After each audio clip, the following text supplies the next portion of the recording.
Salve galerinha, tudo bem com vocês? Espero que sim, aqui é o Teacher Adriano Alves, professor de inglês lá do José de Alencar e hoje nós iremos falar um pouco sobre a literatura inglesa. Mas o gênero textual são poemas. É, e hoje nós iremos ver um pouco sobre um poema épico da cultura inglesa e também eu coloquei um pouco sobre o contexto histórico, onde um pouco do contexto histórico da língua inglesa, né, como ela surgiu, beleza? Inicialmente vamos dar uma lida aí no texto. Nós temos o título aí que é Uma Literatura se Define, né? E nós temos o subtítulo que é Invasores e Invadidos. Vamos entender esse subtítulo aí, né? Esse subtítulo aí acaba despertando uma curiosidade na gente, né? Invasores e Invadidos. Vamos lá. Se alguém na Inglaterra, né, no meados do século XIII, tivesse o mesmo interesse que nós temos por literatura, estaria bastante mal servido. Aí quer dizer aí, na verdade, que o brasileiro, não generalizando, não tem aí uma cultura assim, assídua para a leitura, né? Para entender um pouco história. Não tem muito interesse nessa parte. Vamos lá então. Para começar, havia uma discrepância de linguagem entre as classes sociais. O povo falava inglês parecido com o que conhecemos hoje, e a aristocracia e o clero preferiam o dialeto francês e o latim. Bom, pessoal, como inicialmente ele citou aí que se eles fossem como nós, brasileiros, né, a literatura seria um caos deles, né? Na verdade, seria muita coisa perdida aí no tempo se ninguém se interessasse, porque eles tinham vários problemas lá nesse período aí, né? Que era a- as pessoas, na sua grande maioria, eram pessoas analfabetas, né? E eles tinham um outro problema muito grande. Eles não tinham uma unidade linguística. Eles falavam francês, falavam o inglês, né? Eles falavam também é, o latim, né? O latim que na verdade hoje é uma língua morta, né? Ah, professor, como assim uma língua morta? É uma língua que não está mais em uso. Nenhum país do mundo utiliza o latim como língua materna.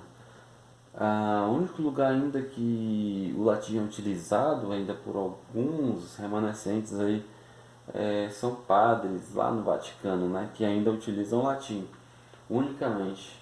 Em nenhum lugar mais do mundo se fala o latim, né? Em país nenhum do mundo se fala o latim. Lógico que tem historiadores, algumas pessoas específicas aí da área que conseguem falar o latim, né? Mas não existe mais ele como um idioma de uma nação ou de algumas nações, por assim dizer.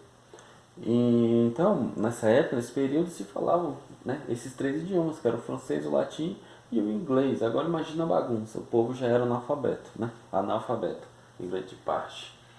E ainda tinha essa confusão, né? Vários idiomas entre eles ali. Um não entendia o que o outro falava, o outro não entendia o que o outro falava. Imagina. E se eles não tivessem o interesse, se eles fossem como nós, brasileiros, né?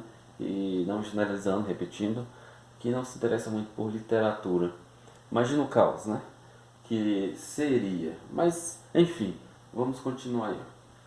O nosso hipotético literomaníaco seria provavelmente descendente de um dos três povos que invadiram e mudaram a face da Inglaterra, depois que a ilha deixou de ser uma província romana por volta do século V. Bom, nessa parte aqui ele está dizendo, né, que os adeptos, na verdade os amantes da literatura, né, digamos assim, quando a gente fala literomaníaco, né, e são os amantes, né, apaixonados pela literatura, é, a, o gosto deles pela literatura seria influenciado por esses três povos, né, que eram justamente os saxões, os vikings e os normandos, né.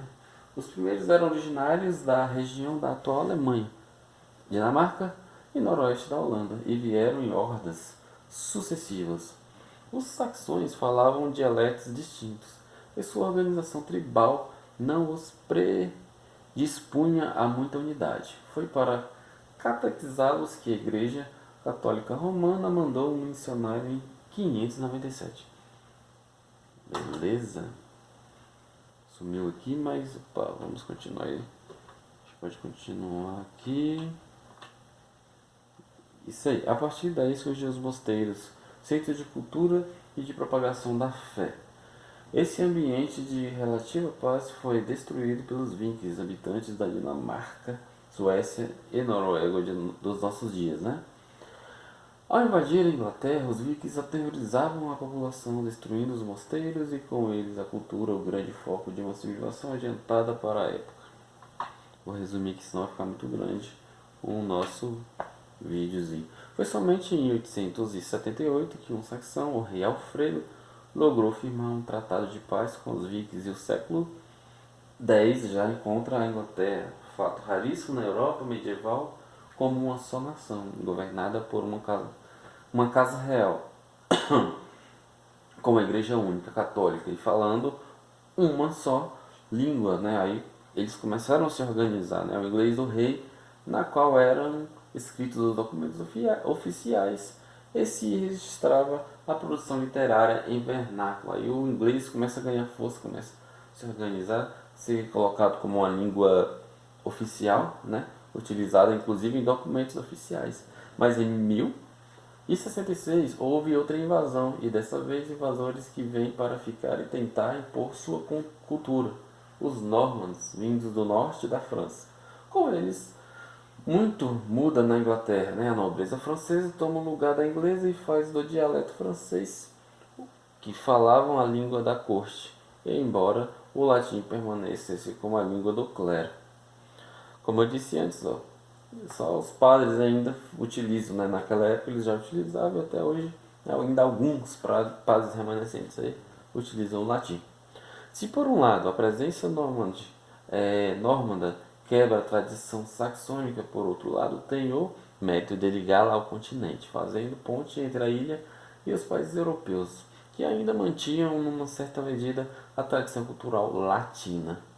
Explicam-se assim as três línguas que nosso leitor imaginário poderia ler, isso considerando-se que ele fosse uma exceção numa população predominantemente analfabeta. Então, pessoal, aqui é mais um pouco sobre o contexto, né, de como surgiu o inglês, né, contexto histórico. Tem mais coisas, mas não tem como em um vídeo aula explicar tudo. Aos pouquinhos a gente vai explicando aí, beleza? Agora a gente vai falar sobre um poema épico, que vocês já devem ter ouvido falar, é bem famosa, né, que é o Beowulf. É um poema épico tradicional, escrito em inglês antigo. Olha só, escrito em inglês antigo, com o emprego de aliteração. Aí já tinha algumas técnicas que são utilizadas aí até hoje, né? Que é no caso aqui da literação, aquela técnica de repetição. É uma questão, assim, que eu posso dizer, de estética, né? Dentro de um texto. Depois eu falo um pouco mais sobre isso aí. Então vamos falar um pouco sobre esse poema aí. Com 3.182 linhas, mais longo do que qualquer outro poema em inglês antigo, representa aproximadamente 10% do conjunto da literatura anglo-saxã. O poema não contém um título no manuscrito, mas é conhecido como Beowulf desde o começo do século XIII.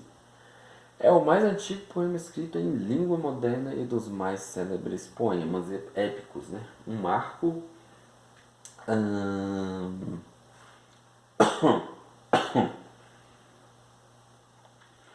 ele é o marco, né, da literatura medieval. Este épico poema serviu como uma das fontes de inspiração para a obra de Tolkien, O Senhor dos Anéis. Olha aí de onde os caras tiram inspiração aí para tá fazendo suas obras. Vamos ver aqui o histórico, né?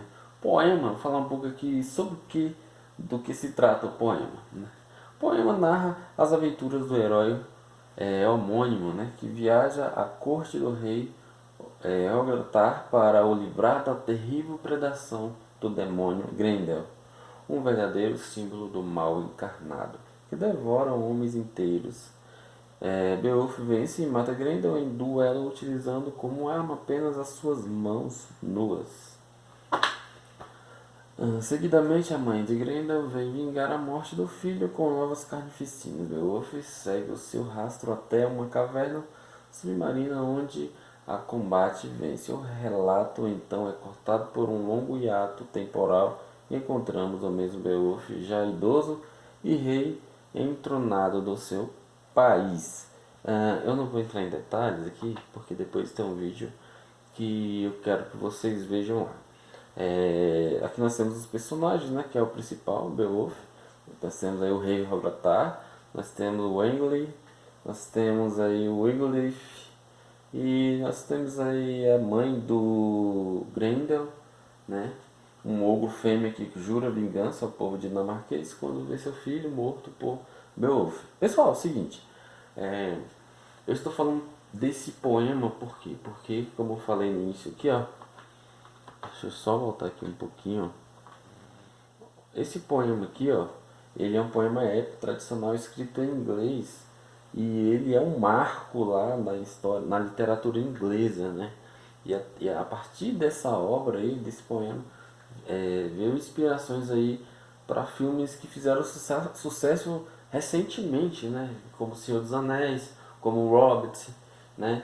E inspiram até hoje no cinema aí, principalmente, várias obras aí. Então, eu escolhi esse daí porque ele foi praticamente o mais antigo, né? Escrito no inglês antigo. Então é muito bacana. Tem um vídeo, um link de um vídeo que eu quero que vocês vejam sobre esse poema. E semana que vem a gente tem aula online ao vivo e eu vou falar um pouco mais sobre isso, ok? Um abraço e até lá.